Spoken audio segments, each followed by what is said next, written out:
a lot of you guys actually asked me on your program, on the backside, there's a menu, there's a drink menu. A lot of you asked me, well, you know, what that was about. So maybe you can fill them in. Yeah, most of this is in the notes, but this piece is kind of an autobiographical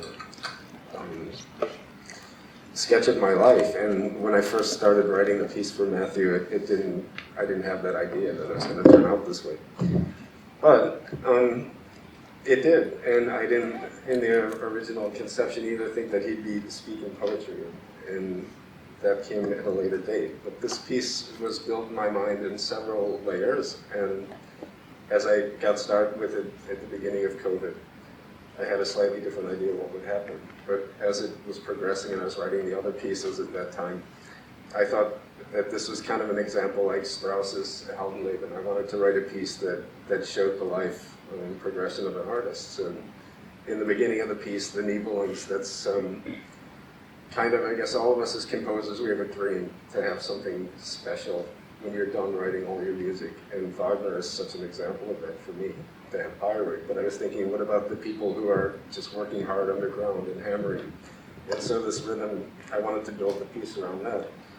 And that's kind of when you start out writing, you have to just hammer everything out. You gotta just work super hard, whatever. So this is how the progression of life starts.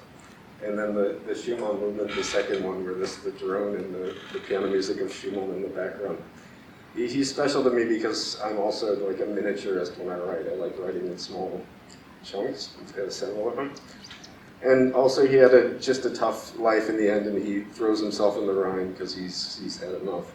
And lots of us too, as we work and we write, we have to struggle with the feeling you're not connecting with people and you're not having an effect. And it's hard, of course, but you have to keep at it. So in that movement, he jumps in, and then all he finds in the end is that there's just resonance. So he gets out and he lives.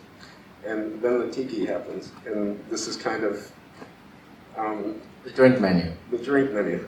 And so my favorite counterpoint book when I was in college was that book by Fox, F-U-X. And that's the book that Haydn used and other things. So in my mind, I started playing along, what if this master has a student coming along and he has to meet him in the tiki lounge? And it's kind of like, as you go through your creative process too, there has to be drinking. So there has to be living, there has to be experiencing. And so I thought it was just kind of a time to have a funny moment in the piece also. And yeah, I can't believe you actually can do it. So that's awesome. That's so what he was referring was,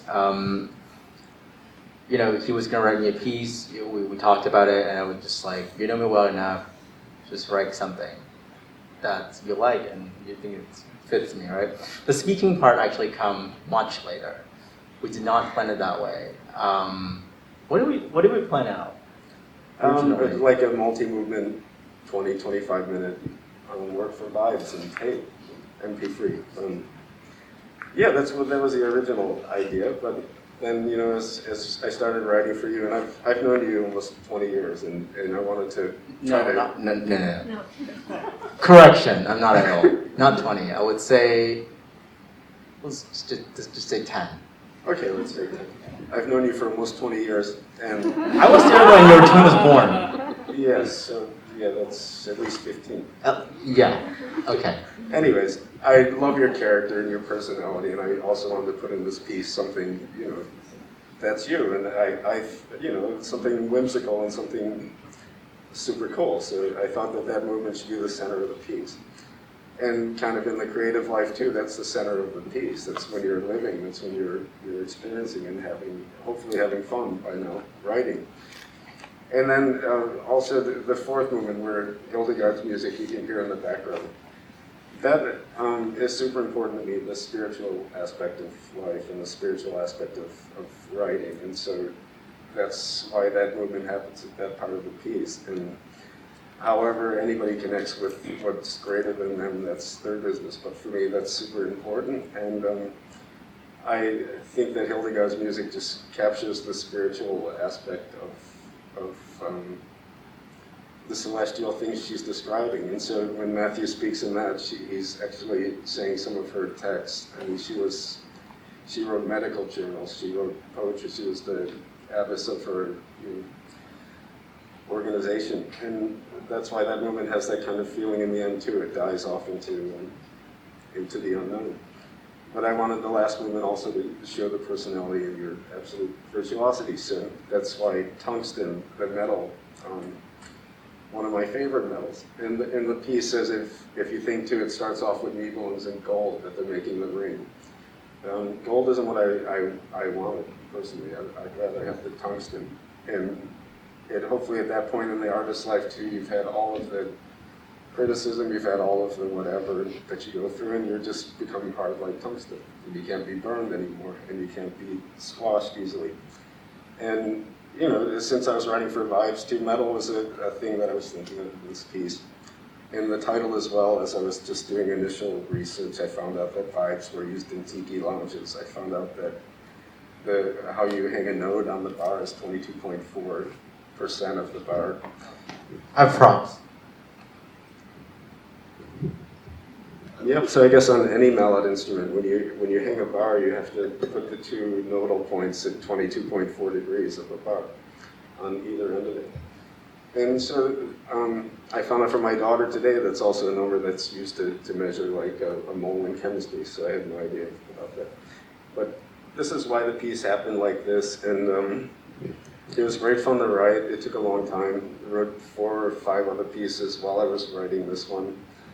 And yeah, I thank you very much for setting up the consortium and learning it and playing it, and it's a great honor.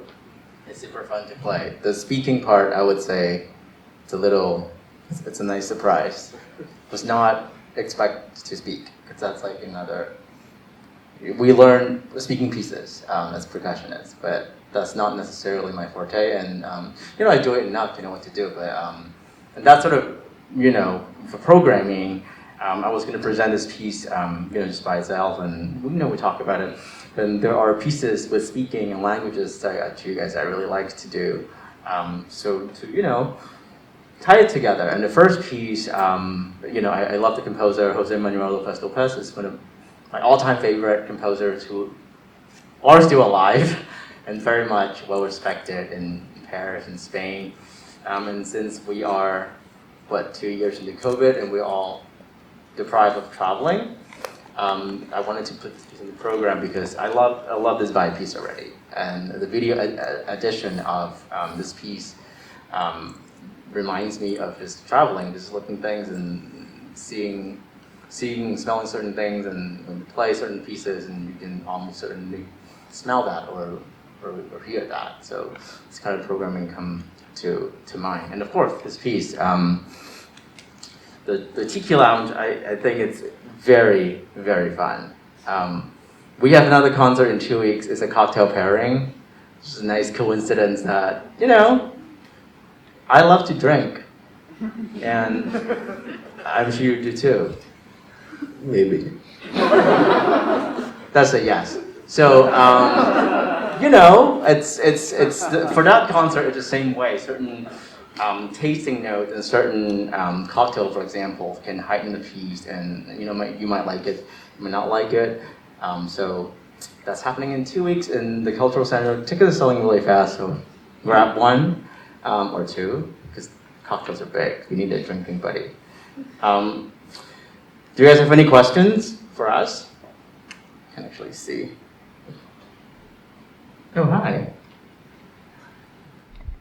Great. So if you have any question for me or for Jim, you know, come talk to us, and we'll be happy to answer anything. Have a good night. Thank you. Thank you.